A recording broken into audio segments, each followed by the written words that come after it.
So again, I'm just going to give you a preview of what Ask the Experts is if you haven't been on before. So Ask the Experts was originally conceptualized by our amazing president, Leanne West, who unfortunately is not on today due to being in a conference, but we're super excited to have our guest speaker here, Bradley Dick. And so any age participant is welcome to join us. So we have adults on and we also have kids on. And so our experts are professionals in healthcare, or they can also be iCAN youth. And today we have an expert in healthcare who has actually created an AI solution for those with intellectual needs. And so we're super excited to have him on today. And so it allows direct interaction between you all and our featured speaker, who today is Bradley Dick. And so you have the freedom to choose which sessions you want to attend.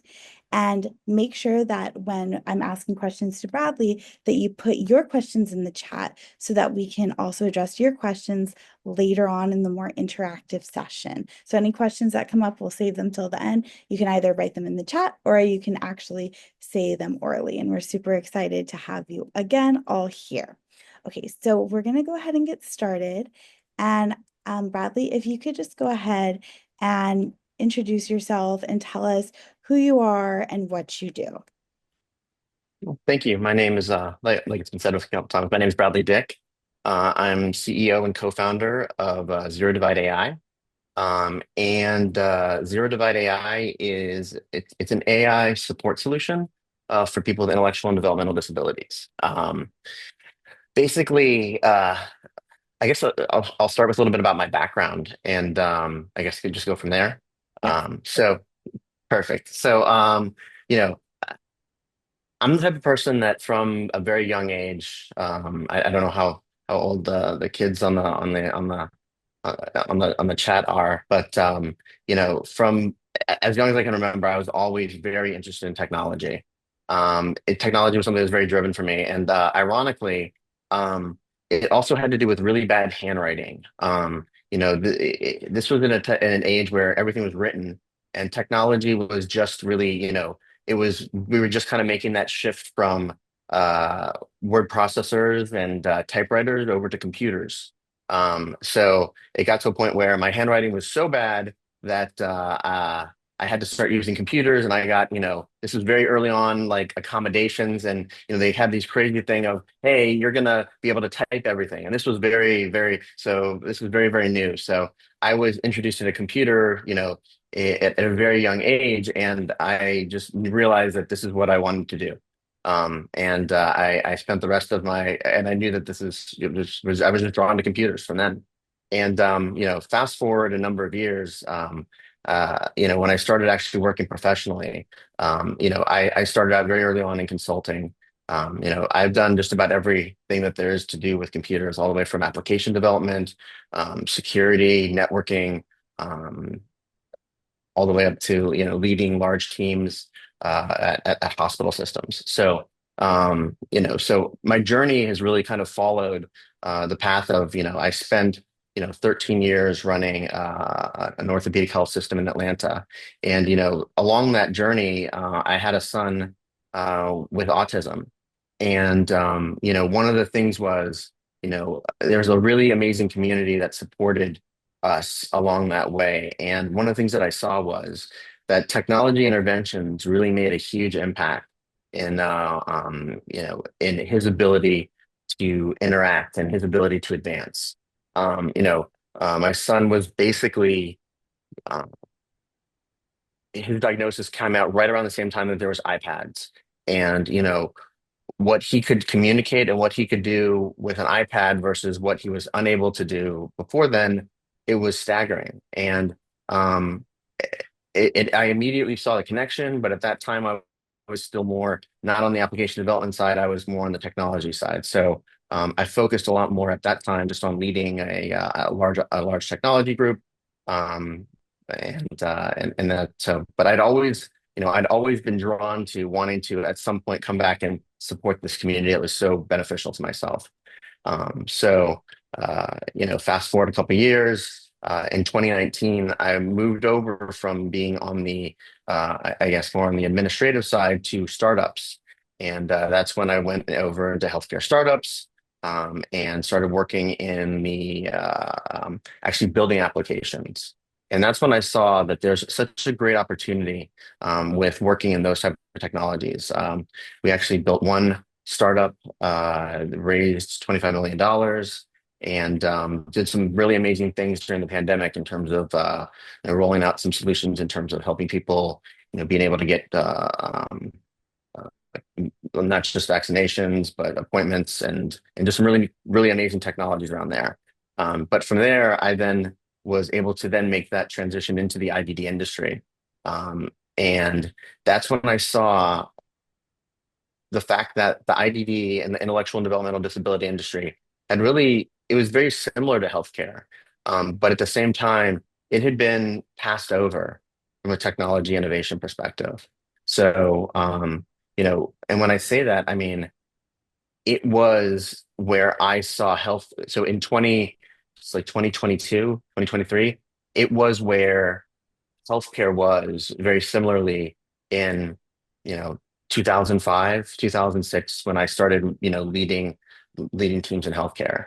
And that was when I saw that it really needed the opportunity to have a significant intervention or a significant opportunity to really kind of get this technology or different types of technology into the solutions. Because, you know, one of the things that I've had the fortuitous opportunity in my career is it seems like when I go into an industry, there is I don't know if there's a renaissance or there's some aspect of, you know, significant change that happens. And so I guess I'm one of those type of people that embraces change. I love coming into an industry. Like when I came into healthcare, a couple of years before meaningful use, which was the main um, aspect of the drastic transformation of paper medical records to electronic medical records. So that was a huge changeover that took, almost a decade. And it's still kind of ongoing. But, I see that same level of changeover that needs to happen in that same industry because we have paper notes, paper charts, paper everything. And in order to really get these types of levels, we need to have this type of technology. And that was the first company that I did. And it was something as simple as, some challenges that I had with my son that my son was facing directly that kind of inspired Zero Divide and brought me there. Thank you so much, Bradley. And thank you for being so thorough and connecting it to your earlier life, as well as your son being your inspiration for really getting into healthcare technology. And so, were there any early mentors or role models who influenced your path? I think there definitely were. And I saw this question, and I thought a lot about this, and I think role models are great. I definitely had some role models, but I think one of the things that I would recommend is I think characteristics of role models are the best way to kind of address them. And what I mean by that is that we all have role models, we all have identities of people that we look up to, and I think that those are great to have. But what you'll find is when you meet your role model, you'll see that what makes them great at sports or what makes them great at business or what makes them great at one thing, makes them challenged at other aspects of life. So what I would say to anybody, especially kind of through my experience, is you know role models are great, but what I would say is look for characteristics of people rather than the whole person. Because if you look for the whole person as your role model, like I want to be this person, you're going to be disappointed. So like I mean, so what I'll say, like I have like the philanthropic drive of Bernie Marcus. I mean like like that's been a driver for me. I mean like but I mean there's so many people that are that I guess that's an analogy that I would have like look for characteristics of people, don't look for the whole person when you're looking for role models. And I've definitely had some significant people that have had great impacts. James Peeler was probably one of my earliest, and his family member. He was one of the first and foremost role models. He got me the first opportunity, in a technology workplace. He also gave me some of the best advice that I ever got, and I'll just share it quickly. Um, and really, what it was is it was interesting because he was one of the founders of the company, and I was very young, and he took me out to lunch, and it's something that only somebody who was like 18 years old would have the the the the naivete or the unknowingness to say is, he was one of the founders of the company, but he was only COO. And so I actually asked him, I was like, why are you COO? You're the founder of the company. Why aren't you like CEO, chairman, all that kind of stuff? And he looks at me and smiled and he says, because that's not what I do.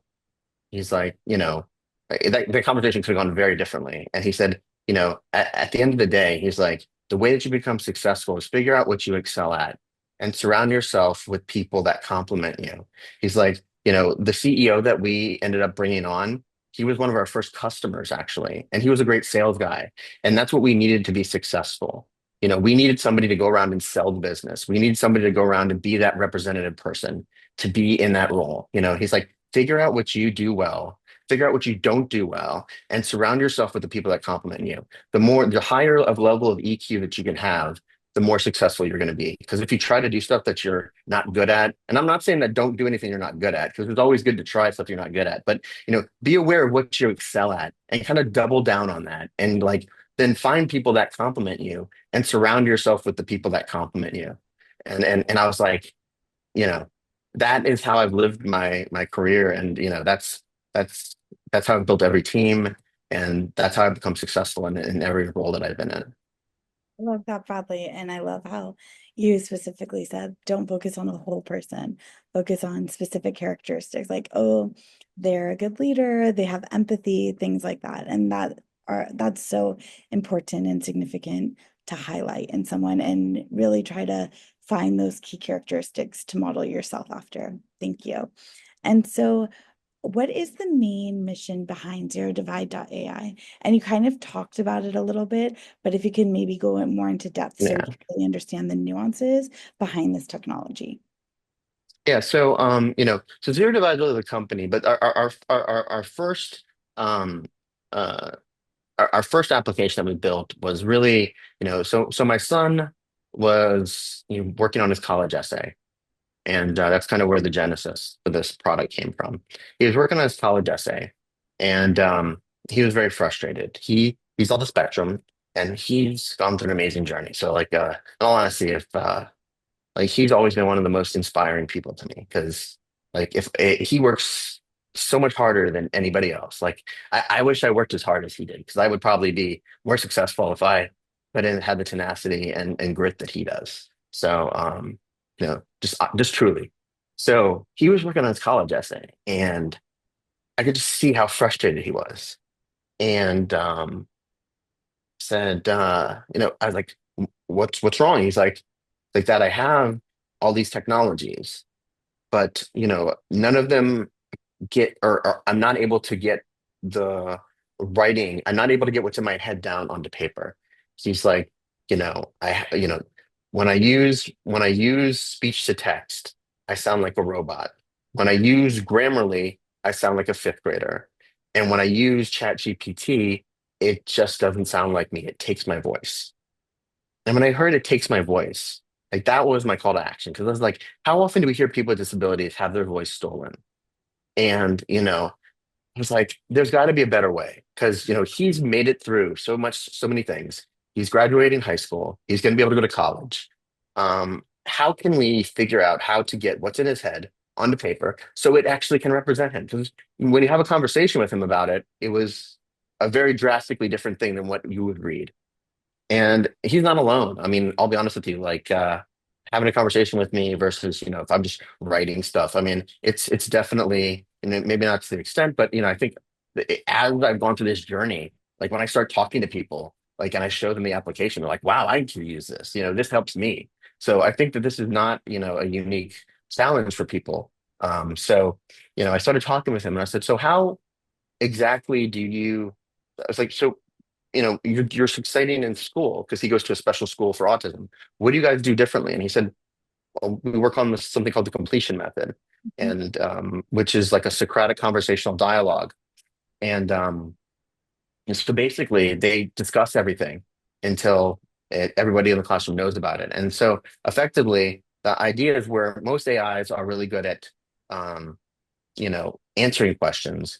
The concept came was like, what if we built an AI and trained an AI to ask the right questions so that I could get the information from somebody's head?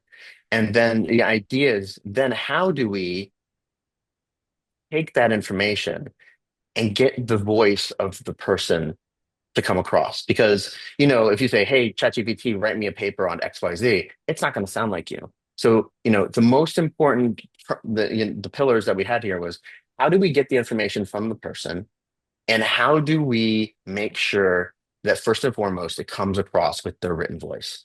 And those were and that's basically how the application was born, which was our cognitive writing tool. And from there, that was the day basically Zero Divide was born. And the concept of zero divide is all about amplification. And really, where a lot of people see AI as being, scary or replacement, I think AI, at least in its current form, is really one of the greatest technologies for people with any type of, disability or, different. It, it is it's a force multiplier. It's an amplification because at the end of the day, what I can do with AI versus what I can't do, what I can do without AI is drastically different. And um, you know, enabling somebody to have that technology, I really see that as being the way that we can level the playing field to enable people who might not be able to, get into a typical classroom or be able to get into a typical job or be able to complete certain things. They can now, keep up, or maybe they can now communicate because for the most part, there are a lot of people that have the information in their head, but they can't, communicate it in a written manner. Because, if there's one thing that, and a lot of the research that we've done, English is a very verbose language. I mean, there's a lot of garbage that has to go onto the piece of paper in order to get your thoughts. And the idea is that, almost 80% of what goes on the paper is to communicate 20% of the thoughts and ideas. And how can we get the 20%, which is the thoughts and ideas across, by if they can give us those, what their thoughts and ideas are, and we will make sure that the 80% makes it sound like, them. So, and that's where the AI training and that's where the AI that we've built around that. And that's our first application. And then it's really, what other complementary solutions can we put around that? Not just writing tools, but what other complementary solutions can we do in order to effectively support the community to, enable people to basically function without the need for others. So, I mean, at the end of the day, the idea that we had was, there are, the kind of the two premises were that, you know, while my son loved it being in elementary school, he would be flanked by, his, BCBA, or he had a speech and language pathologist, and he had a para, and like, I mean, he almost, he looked like, the guy from Entourage. He had like four people like, walking with him. But, by the time you become like a teenager, by the time you become an adult, you want to be self-sufficient. And, and the way that we're going in society, we're not going to have enough people to support the people that need the supports, especially with the growing population and the cost structure of it. So how can we find ways to support people without the need for additional, resources, or the need for the I guess the uncomfortability of having to rely on another person. Because, one of the analogies that I've always used, and sorry, I know it's a lot longer of an answer than you're looking for, is, when you see people, when you see sporting events for like, you know, for people that are for disabilities, when you see like tennis or basketball or any of those type of sports, how much easier would it be to have electric wheelchairs for tennis or basketball? It would be so much easier, but none of them have electric wheelchairs or basketball or electric wheelchairs for them. They are all manual wheelchairs. And it's because people with disabilities don't want things done for them. They just want to be empowered to do it themselves. And that tenacity is something that AI can really empower people to do. And I think that is the most beautiful thing because the human condition, it's amazing what we can do when we're empowered to do things. So if we just have the technology and we can empower people to do it themselves, there's nothing greater, and there's no greater feeling than enabling somebody to be able to feel empowered to do something themselves. Thank you, Bradley. That's super profound. And how you said it's just empowering for them. And for those of you who've used ChatGPT, I don't think his technology is anything like ChatGPT. I personally used it myself, and it really just helps you share your voice in a way that truly and authentically reflects you and your writing. So I definitely, I love your technology, especially as a former teacher. I think it's so needed. It really closes the gap for those kids who really can't express themselves or articulate themselves in a way on paper that they would be able to articulate themselves orally. So it's amazing what you're doing. And then I do want to know what kind of specific feedback have you already gotten from the IDD community so far on your technology? So, I mean, there's been very interesting feedback. So, I mean, it's there's been a number of different aspects. So, one of the key challenges that we have is, you know, there is an inherent distrust of technology in the IDD community, especially with AI, and I think that that's one of the big challenges that we face. Um, I think inherently there's been a lot of people that have been taken advantage of. There's a lot of, pseudoscience. There's a lot of, um, I don't even know. Again, I'm not a scientist, so I don't want to get too far into it. So like, that's the biggest challenge that we have is that there are a lot of people in there that are trying to make money off of things that don't necessarily empower people, that, they do things for them. And that is kind of the big way that I'm working on trying to differentiate, what we're doing is at no point are we trying to do anything for anybody. We are trying to help, people, get what's already there. So, I think that's been the negative. I always like to start with the criticism. And, I think from the IDD community, the most profound one was when we had one lady who used it. Um, and she read her essay, she started crying because she's like, this is the first time I felt heard. And I mean, that was amazing. I mean, I still like, I mean, when you build something and then you see somebody actually using it, and then you see the way that they the way that can, change their life.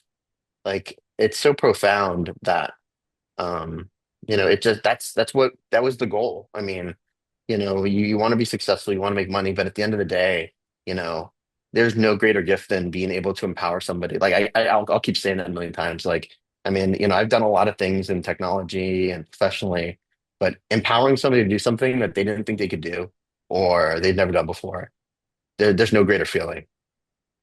I 100% agree with you, especially as a teacher. There's no greater feeling than making someone feel like they are empowered and being able to express themselves authentically when they haven't been able to all their lives. So, yes, thank you for what you're doing. And then also, why do you think AI is such a powerful tool for solving social challenges? So, I mean, I think when used properly, you know, I think AI can be a very powerful tool. Um, I'm a little hesitant with some of the ways that it's been used in some cases, because you know it's such a controversial issue. You know, I think there's so many things that are controversial these days. I hate like I hate how controversial things are. I feel like you know you say the wrong thing and then people get you know so upset about it. Like I feel like we really just need to figure out like how can we all work together on these things. It's like I'm not. Yeah, in all honesty, I mean, like, I think anything that enables somebody to be more confident in the way they communicate and in the way they feel about themselves is an amazing technology. So, I mean, does talking to an AI, is that going to necessarily make you more confident? I mean, maybe to an extent, but like, that's where I've seen some of those things get off. Like I, I'm a little bit more hesitant with some of the technologies where you're sitting there, you put something in a room, and then they're sitting there talking to like an avatar. Like I've seen a lot of these technologies kind of come out, and I, 'cause like I've seen some of the downside to that. Like you'll see kids like then start like mirroring. Like you get like echolalia. Kids will start like repeating like the stuff that the avatar does. Not unknowingly. Because I mean it's so I mean it's I mean I, I I don't know. I'm not a doctor. I'm not a scientist. I'm a parent that had a son and wanted to build a technology. So, I mean, I think that's, so from my perspective, I think AI can enable us to, support a person. One of the big things that we're working on and I think could be very helpful is anything that can make somebody more aware of themselves. We have these whole concept of monitoring and like something could be very simple like an Apple Watch. Like what if an Apple Watch could do something like monitor like your like right now they can monitor your heart rate, but what if it could monitor for dysregulation, for social situations, or for noise? Like it actually already does all these things. Like it can monitor for noise. So like hey, you're in a social situation, you have some correlated data, like hey, you're in a loud area. We know that this is one of your triggers. Hey, you could probably maybe put in your AirPods because it's a really loud area because you're probably gonna get dysregulated. I mean, so I think that and do you need AI for this? No, not necessarily, other than the fact that AI can definitely help with the data correlation. So, I mean, I think there's different ways to use AI, and maybe I'm getting a little bit off here, but I think so I guess we are working on something using AI for helping identify patterns and helping identify, and data correlation.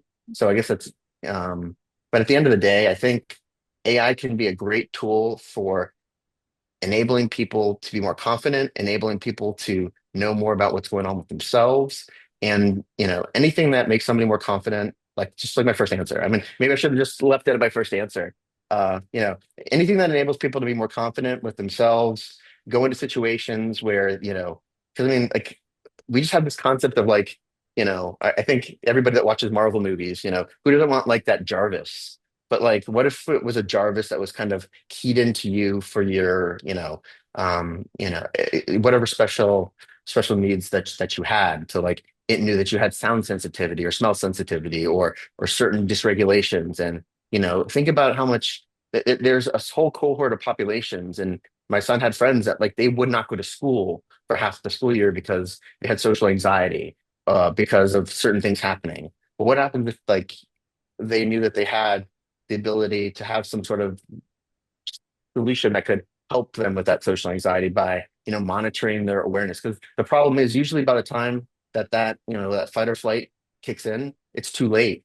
But there's signs, and I think I don't want to misquote the school. I can't. I think it was in Northwestern. There was a school already that had a whole program that they've already started like being able to identify some patterns, some heart rate monitoring or some triggers that they identified. So I think there's a lot of things that are still unknown and we can use with AI in order to help people function. So and more confidently, and AI can definitely help us identify those things. Thank you. And then you talk about how AI can support you in becoming more confident, feeling more empowered, being authentic to yourself.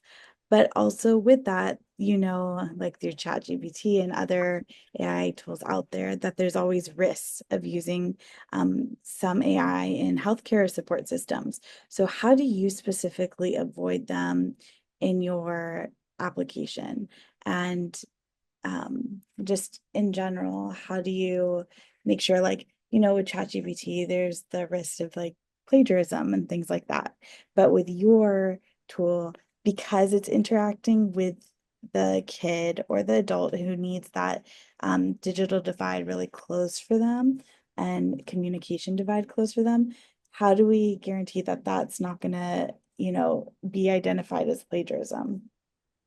Oh, trust me, we actually ran into that because that's how amazing some of the brands of so some of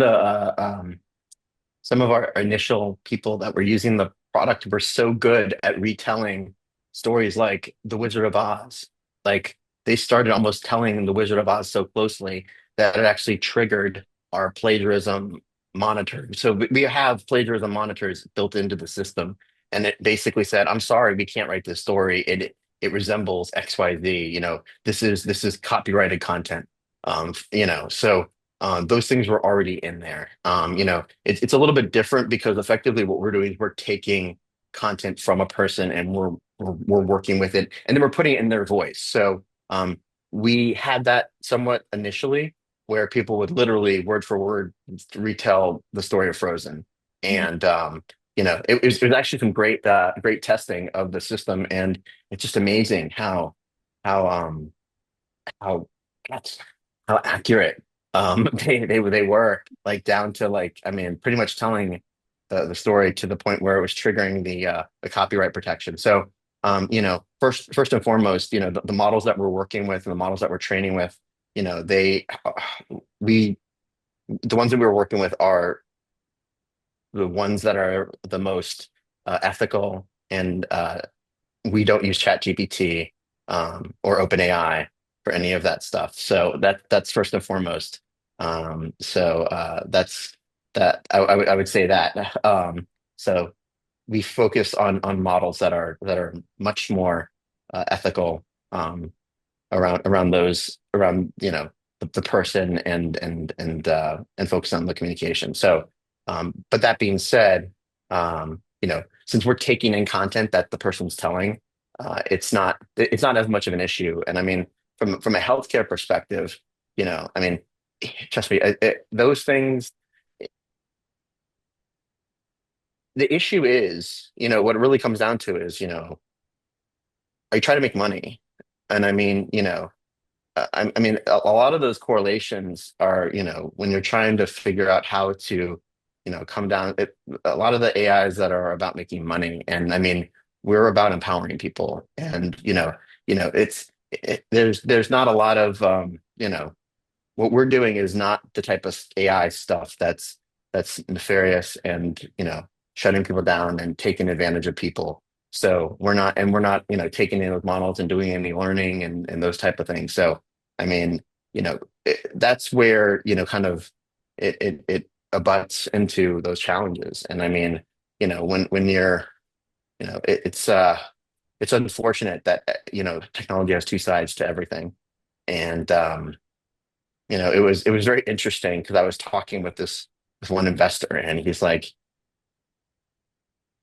he had just moved here from the West Coast, and I'm literally just telling him exactly what he said, but he's like it was great to talk to somebody who's not just using AI to, like, make some sort of derivative or you know arbitrage off some sort of marketing, or basically somebody using AI for something other than making money. And I said, yes, there's a lot of us now. Let's work on on, like, trying to make some investment in it, because everybody loves what we're doing in the empowerment. It just really comes down to um, the focus on that. So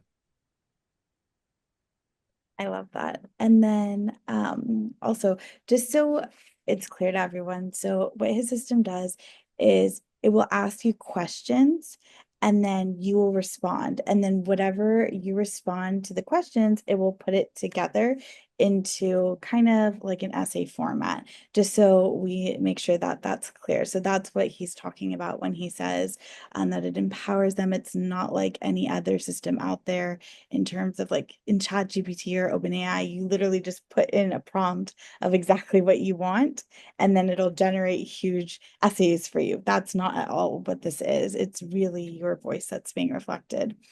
And so thank you for making sure to touch on that plagiarism. And then you've led a lot of teams, I'm sure, within your career. So what do you specifically look for someone when building a strong team? All of our youth are very interested in that. Um, so I mean, when building a strong team, um, I think, so probably people don't remember this because, everybody's probably on the call has remembered our dominance in basketball. But two things. So I worked in orthopedics for a while, so I have a lot of sport analogies, so I apologize. Um, but two sport analogies. There was a concept that I used to call LeBron. And for anybody that used to watch LeBron play basketball when he first started, the basically the way that it would work is, you know, the the point guard would dribble the ball down the court, and then he would pass the ball to LeBron, and then everybody would stand around and watch LeBron play basketball. And those teams didn't do very well. They would go into the playoffs, but they didn't win. And you know, it wasn't until LeBron started making other people better that the team started winning.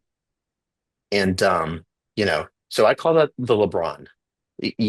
You don't want to have a team where you have a LeBron because at least an early LeBron because and you see that all the time. You see that where there's one person, he's the dominant person, or she's the dominant person, or they're the dominant person, and they like, hey, everybody, then everybody just, they take everything on their back and they run down the court and then pass the ball to me and then I'm going to do everything and then they just stand around. They don't make anybody better.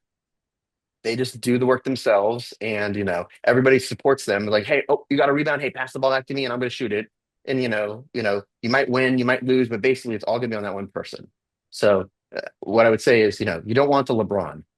And analogous to that is there's one year where the USA basketball team did not win the gold medal in the Olympics. And I think it was like the 2000. I did actually I reference this too much to not know the exact year, but it was like the 2000 or 2004 or something like that. But basically, I remember I was talking to my dad, um, and he said the only way they could have won is if they played with five basketballs. And I was like, what does that mean? It's like it was the same thing. It's like the reason they would need to play with five basketballs is because nobody else on the court made anybody else better. Everybody was only good with the basketball in their hand.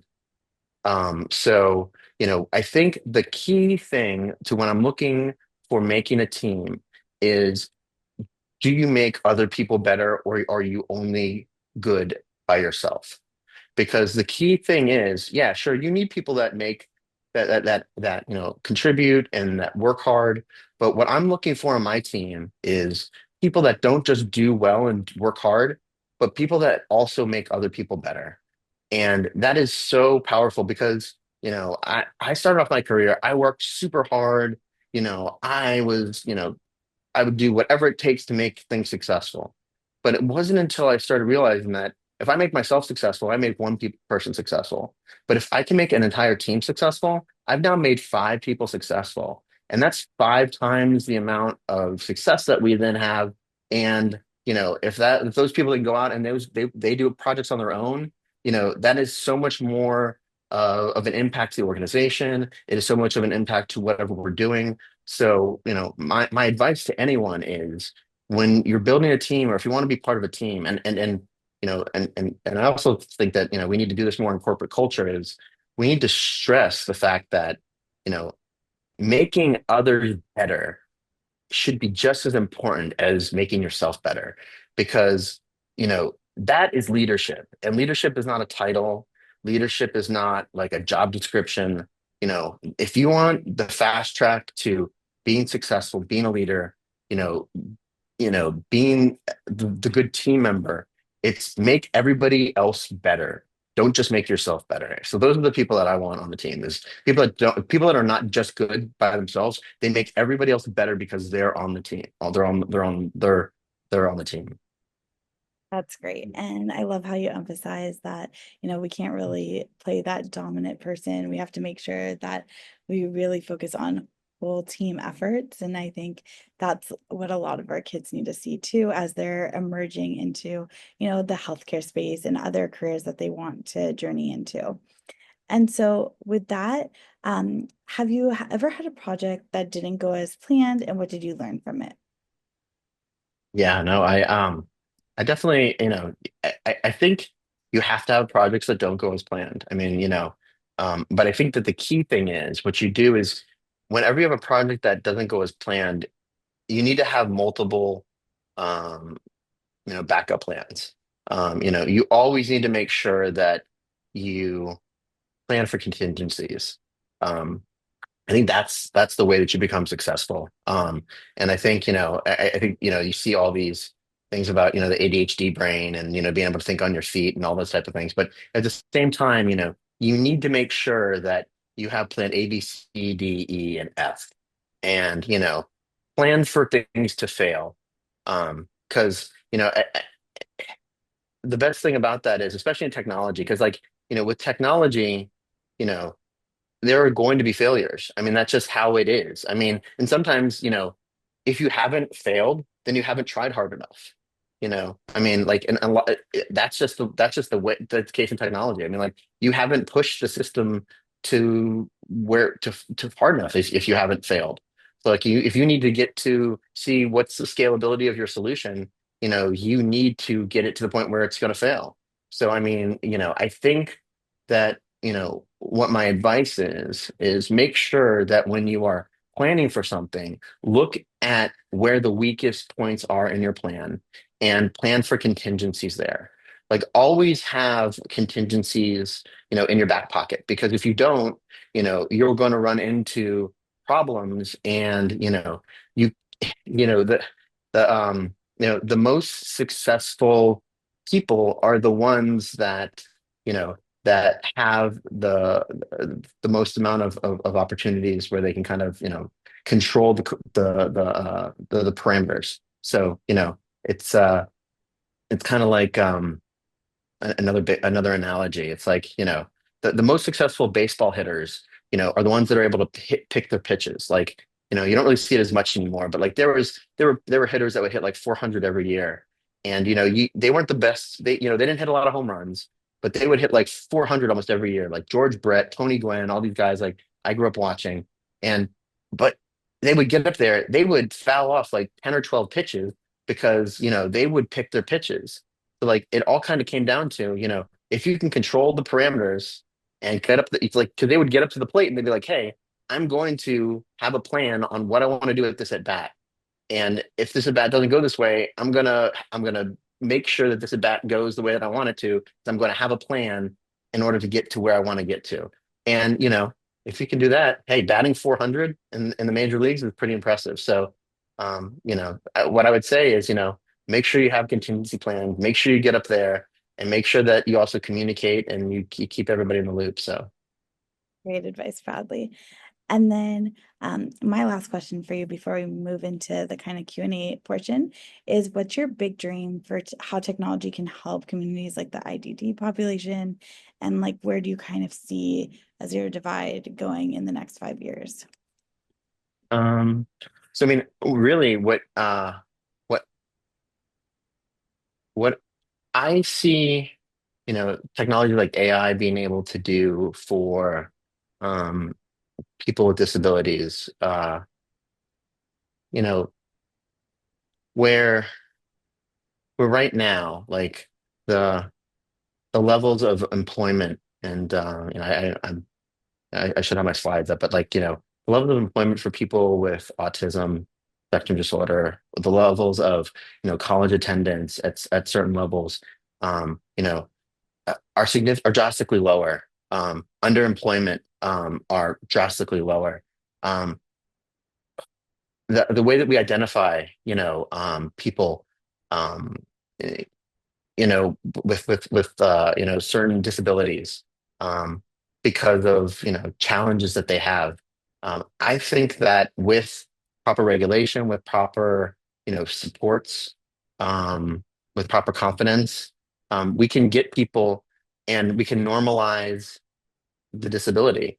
Because my goal is that the more people that we have in the workplace with autism, with Down syndrome, with the, it's the more that we normalize, autism spectrum disorder in the classroom, in college, in the workplace, then it just becomes like the same. Like I don't want it to be separate. I want it to be normalized. So at the same time, my goal is, I think AI can help be that amplifier, that bridge that can get people out of their houses and enable them to feel confident and enable them to kind of be what they want to be, or confident so that they can not feel insecure about being around people or unable to maybe keep up in a meeting or keep up in the workplace. So if we can normalize disabilities to the point where you know it just becomes ubiquitous, like anything else that that might have been somewhat um, different 20 years ago. You insert whatever you think 20 years ago might have been different, but now is somewhat completely normal. That's what I want in 20 years, or if we can do it in five, I doubt it. But and I see Zero Divide as being a technology enabler for and empowering people to participate in that journey. Beautiful, Bradley. And then now I'm going to open up for Q&A. So if anyone has questions for Bradley or anything in general, it could be about Zero Divide. It could be about what he said regarding like leadership and finding characteristics in someone. So you can either say them verbally or you can write them in the chat. I'll give you like a minute to think of your questions.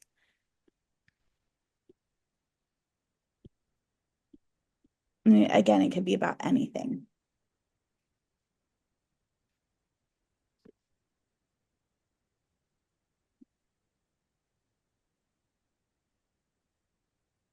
And then in the meantime, I'll also ask another question. Again, feel free to write in the chat or orally. If kids wanted to build something similar to what you built, what's step one for them? I mean, so I think step one is really, uh, just having a passion for it. I mean, there's so many great technologies out, you know, uh, that can really help, you learn and write. And I mean, I think it's kind of ironic that you can actually use the AI to help you, to even learn about the technologies. I'll be honest with you. I did use ChatGPT, but when I was looking to start the company on the places that I was might not have completely known or had experience on, like I didn't really have a lot of experience in marketing and stuff like that. So um, there's a chat function, like a audio chat function. So I would take my dog on long walks and, basically just talk with Chat GPT. And while it's not the end all be all, you can have long conversations with it and it can help point you in the right direction. So, I mean, I think, having the curiosity to start going down that direction. And, there's some amazing coding platforms. That are out there that can really help you start building them. And I know like my kids went to a camp at Georgia Tech um, that had some like early coding. I mean, this is before AI, so I mean, I haven't looked at it recently, but they had like a Minecraft coding. So I can only imagine that there's probably some programs out there that can assist with that. So I mean, I think it would just start with like the curiosity and the knowledge, and there are so many great programs that are already out there for like building these types of solutions. Um, so I love that. And starting with what is already out there, then you could build from your ideas, see what's, if your idea already exists, then how you can actually innovate from there as well. And Mary Jo actually has a question. So she asked, what are your thoughts about AI and privacy concerns? Because remember, like, they're interacting with this application and then they're sharing things. So what do you think about that? yeah, so I mean, privacy, if you don't trust it, you're not going to share with it, and if you're not going to share with it, then you're not going to use it. So, being in healthcare, privacy and security are kind of the pillars that you need to build upon. So, everything that we're building is built on, that has to meet those privacy and security requirements. So, make sure that whatever you're working with meets those requirements. It's more expensive and it's more timely and it's more costly. Um, and it requires knowledge but uh, the industries have heard everybody loud and clear that there's a need for privacy and security in these models. To the point where, one of the things that you can do now, which is actually really impressive, is a lot of these models you can now download and run on some of the hardware. Obviously, this is a lot more advanced than, you know, um, I haven't done it. I've been curious about it, but I think I was just reading that NVIDIA is releasing a mini computer that you can download and it'll basically be able to run like you'll effectively be able to run the model locally. And if you run the model locally from a privacy concern perspective, um, you know, it's not going anywhere. So I mean, I think that there's all levels of um, ways to approach this. I mean, it really just depends upon the application and what you're trying to do.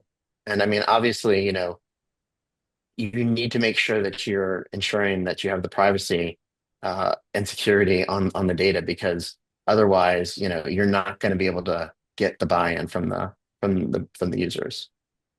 Thank you, Bradley. And again, if you have any more questions, you can write them in the chat.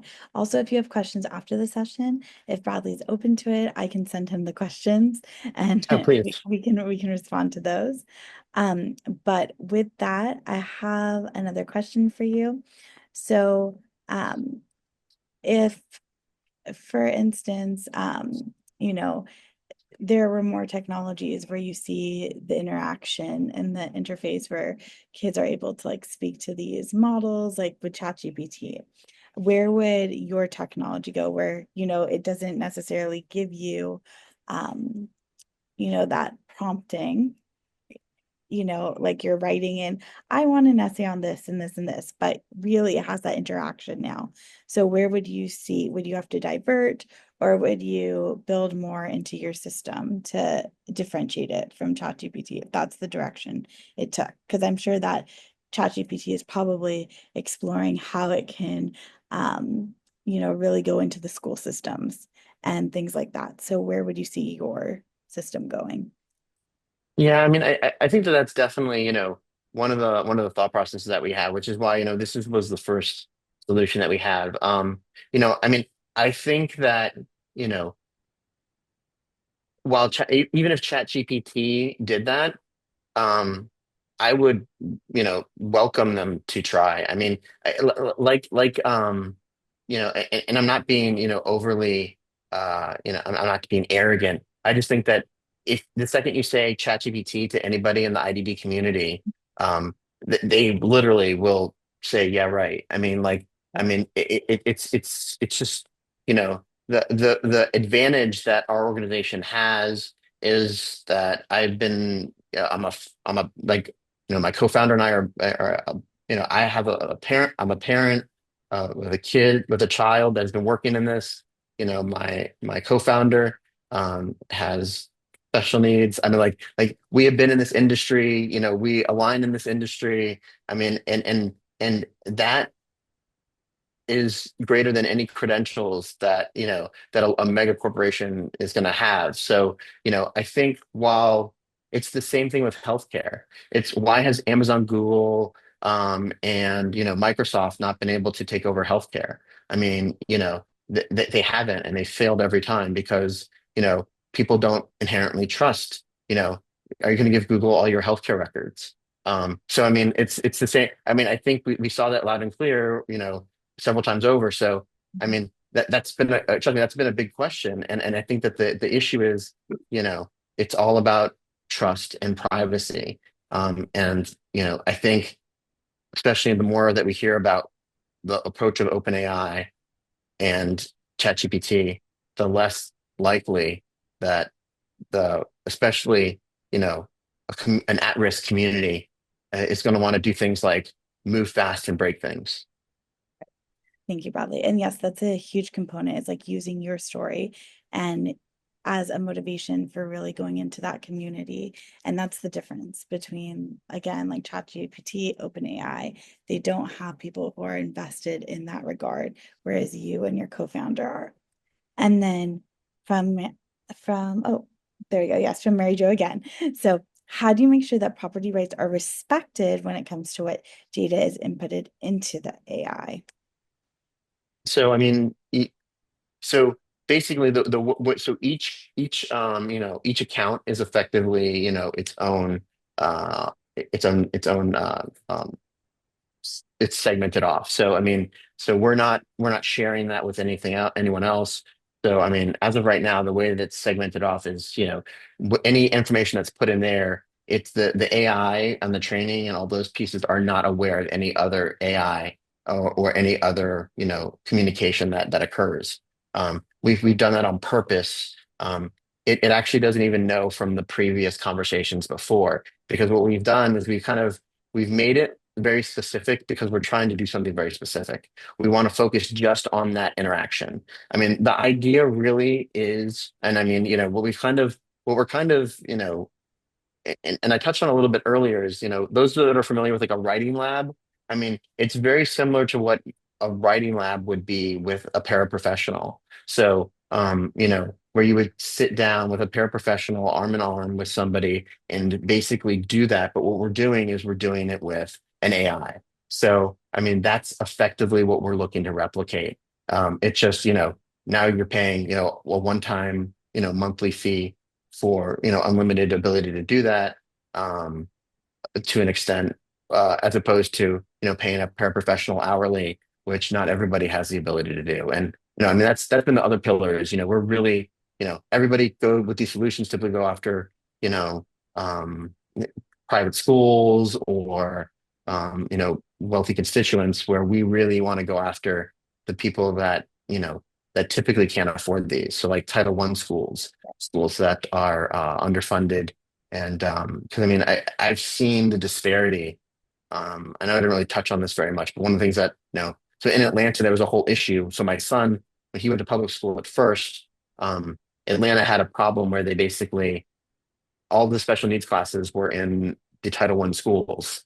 Regardless of where he lives, they bust him all the Title I schools. So my son went to like the poorest of the poor schools in Atlanta, and I've seen the disparity of what it's like to be at a Title I school versus what it's like to be where he ended up being at one of the wealthiest schools in Metro Atlanta. So, where I mean, and I'm not making this up, where at the Title I school, if there was not a teacher, they would literally be watching, Little Mermaid or Prince of Egypt. It was like literally like they'd get some worksheets, and then they'd have like a DVD player would be the substitute to at this other school, public school. They literally had they were like these 4 or 5 moms that would have like, I mean, like, degrees from, what's it called? Ivy League schools that would just sit in the office waiting to see if there was anybody that could, if they needed a substitute teacher. They would just, because you'd walk in there when you would drop your kid off if they were late, and they would just be sitting in there with their sub badges, and,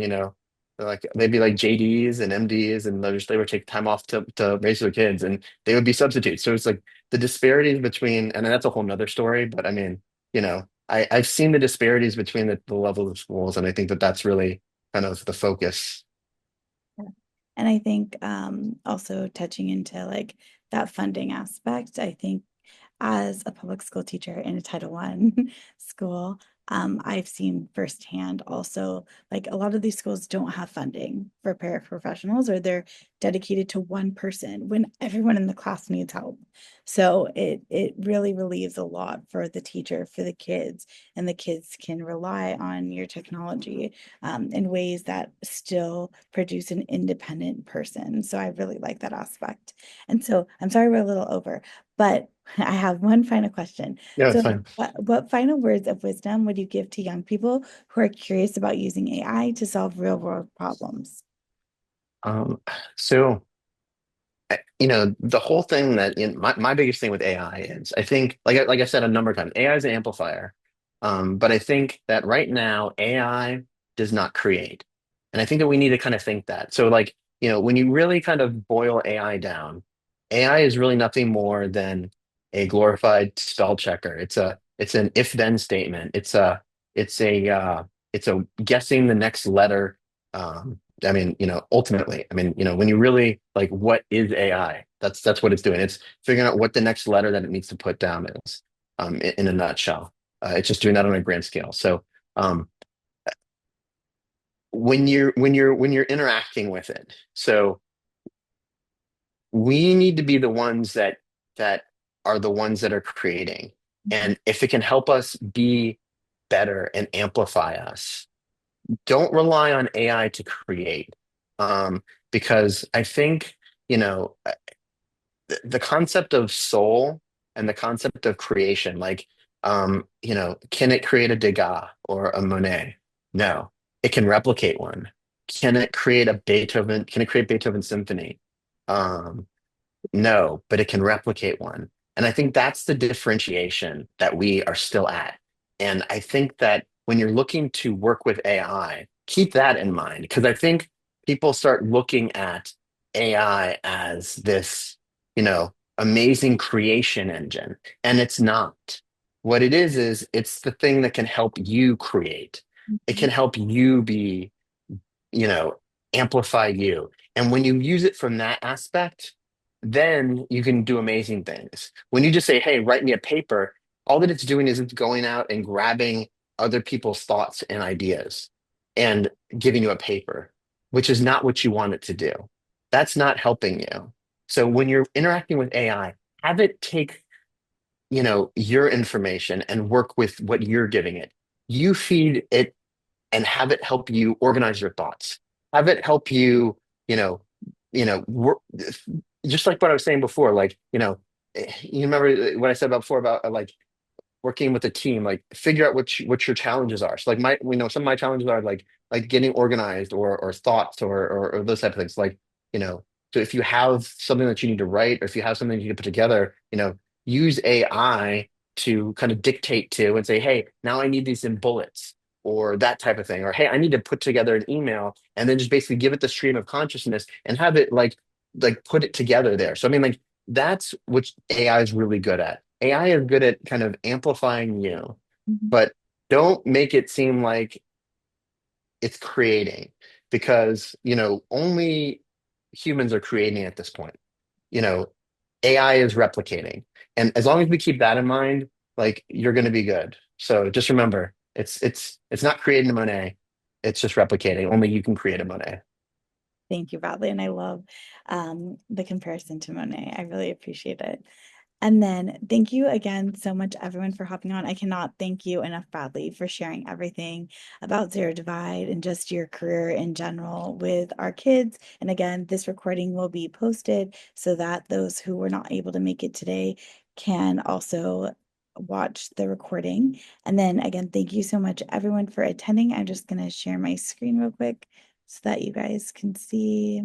So we have another session. Oh, I won't share the screen. It's okay. So in May, we have another session with Katie Gastra, and she is the founder of CP Strong, and that's a nonprofit organization that focuses on making sure that kids with disabilities, young adults also have a voice.